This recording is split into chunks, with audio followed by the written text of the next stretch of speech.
satavatgan narsaniki qaysi manbadan kelayotganligini, yemek içmekte qanday qilayotganligidan bir xabari yo'q o'zi. Faqat pul topsili bo'ladigan. Nuqtadan faqat uning Uyg'urcha yozib qo'yganligi uchun halol deb qaraydigan. Masalan, bu shakldagi narsalar bizning umrimizga ta'sir qiladi.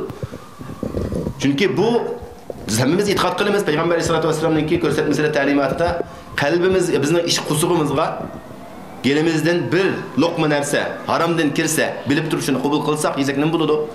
Bizning Alloh bilan bog'lanishimiz uzilib qoladi ma'lum muddatgacha. 40 kungacha ibodat qabul bo'lmaydi deganda unda o'zi ibodat qilmasak bo'ladigan foydasi yo'q emas. Biz o'zimizni Alloh bilan bo'lgan bog'lanishimizni uzib qo'ydik degan gap. Alloh bilan bo'lgan bog'lanish uzilib qolgan ahvolda biz boshqalar qanday bog'lana olamiz? Bizning barliq bog'lanishimiz birinchi qilib Allohninki. Bu Alloh bilan bo'lgan bog'lanishimiz ustiga qo'yilishi kerak. Şuna bu noktalardan hammasi bu siyasi jihatga olsun, iqtisodiy, muomala, ijtimoiy jihatga qarindoshlik hammasini bir-biridan ayrılıb bo'lmaydigan bir narsalar. Hammani o'xshash ko'rishimiz kerak. Qaysi sohada, qaysi shaklda biz xizmat qilgan bo'layli, orada bir oddiy bir xizmat, oddiy bir ishni qilgan bir xizmatchi bo'layli, buni da bizga ustimizga yuklangan bu narsa bor. Biz hamma ishimizni shunga bog'lay olishimiz kerak. Shuni bog'lab manga vaqtimizda undan keyin biz to'g'ri bir yo'lda davom qilgan bo'lamiz. O vaqtda biz xuddi Payg'ambar alayhisolatu vasallamninki mu'minlarninki nimasini bayon qilgan vaqtida bular xuddi bir binoga o'xshaydi. Binoning har bir kesiga, har bir qishi bir-birini chingitib turgandek, mu'minlar mu'minni mushaq chingitib turdi degan. Ashta bo'lgan vaqtida undan keyin hech qanday o shaytoniy vasvasa bo'lsin, dushmanniki hiyla-mikirlari bo'lsin, yoki boshqalarninki suiqasdlari bo'lsin, har qanday buron chapqundan biz sog'-salomat o'tib ketamiz. Sog'-salomat mangimiz davom qilamiz. Ama bizdeki ortak bir şuarımız buluş gerek. Bir şuar buluş gerek ki bunu biz öylerimizde, işgallerimizde, bu özümüzdeki telefonlarındaki aşağı nemisiga açık vaxtlarla kurulduğun nemisi deyimiz de bununki şahsının nemisi de gündep durduğun bizden esli tutturduğun bir şuar buluş gerek bununla. Çünkü bu bir aylık sohbetiyle Allah'ım ya oturup yapını anlar ondaki onun da ma'lum faydalanıp ondan keyin yine bir ayrıca unutup kaldığan bir narsa olsun bulmaydı. Şuna bunun da bir çukum her bir vaqtida bir dersini alsak bir şu an bir qilsak şunu kelar qatimgacha buni davom qilib ishib o'zimizda, ailemizde, qarindoshlarımızın ishida buni doim eskartib turadigan bir narsa paydo qilish bu bak muhim. Mesela bu kommunistlarning bir nimasi bor, hammamiz ma'lum. Bu shuari bor buning. Yoqtirsan, yoqtirmasang shu majbur to'g'laydi qanga. Bayrak çıkarış nimesini to'g'laydigan, qo'lni ko'tarib turib so'ziladigan, uni tushunsin digisi kelgan deydi qilib. Davas qanday bo'ladi axirida? Asta-asta inson tushunimi deydigan, jo'ylimi deb ketadigan bo'lib. Bizning bu shu qarindoshligimizning shu ashundaq bir darajada bo'lgan vaqtida, undan keyin bu haqiqiy bir islom dinimiz bizdan talab qilgan qarindoshlik o'tirib chiqqan bo'ladi. Shuna bizning shuarimiz, bizningki bu kuchimizni, bizning bu birligimizni, bizning o'zimizning kuchi desek o vaqtda bunun bu kuchga ta'sir qilgan har qanday bir narsa bizga ta'sir qilmaydigan bir holat shakllanishi kerak. Bizning bu qarindoshligimizni bu bizningki izzatimiz deb tushunishimiz kerak. Bu izzat deb tushunish kerak. Masalan, izzat degan vaqtida men o'zimning oilasini qanday qo'g'dayman? Qizimni qanday qo'g'dayman? O'zimning iqtisodini qanday qo'g'dayman? Qarindoshligimni shunday qo'g'dishim kerak.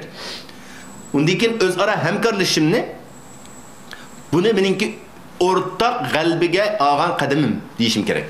Mening emas, birlikda olgan qadam. Natija yaralgan bo'lsa, garchi uni men yaratgan bo'lsam, men qilmadim uni. Shu qarindoshlarim bilan tang mang'achqa buning natijasi qo'lga keldi. Degan bu o'rtaq jamoatchilik hukmi. Demak, bu yerda ananiyatdan xoli bo'lgan qalbimizda, gap so'zlarimizda, ish harakatlarimizda bundaq bizni Allohning oldida rasvo qilib qo'ydigan, o'zimizning oqibatini vayron qilib qo'ydigan, halokatga olib boradigan bu xildagi fikrlardan, bu xildagi vasvasalardan o'zimizni yiroq tutgan vaqtida, xoli tutgan vaqtida inshaalloh bu bizningki qarindoshligimiz davom qiladi. Hadi men oxirgi so'zimni yana mushu so'rinda mushu yerda o'tirib o'zimizning ustozi marhum Abdulakim Xon Mahsun o'z vaqtida mushu suhbatni, oylik suhbatni boshlagan. Shundaq go'zal nasihatlarni ba'zi anladık bir vasıta, ba'zida torlarda ko'rib turyapmiz. Pat-pat mesela istiqlal bunu qo'yib turdi. Buni men yine eski aytibman qarindoshlarımdan, buni pat-pat buni shu qisqa nimalarni anlatilishi kerak. Takrorlanishi kerak. Chunki inson katta o'ldi, katta. Ammo uningki qoldigan bu nimasi uzuqi bizga bergan ma'naviy uzuqi biz uchun bek muhim bu. Hayat vaqtida onun ta'sirini ko'rmagan bo'lsam, endi uning boshqacha, endi biz bosqichni o'tgandan keyin bir davolg'ishni o'tib, Allohdan nurg'un sabablar bilan mush sabablarimiz to'xtab qoldi. Endi biz shuninga murojaat qilgan vaqtimizda undan keyin o'zimizniki nima ketkizib qo'yganligimizni bilaymiz. Chunki tarixdan dars olish bek muhimchi. Tarixini bilmagan millat, tarixidan dars olmagan millat hech qachon Alloh bağlanmaydi, davom qilolmaydi.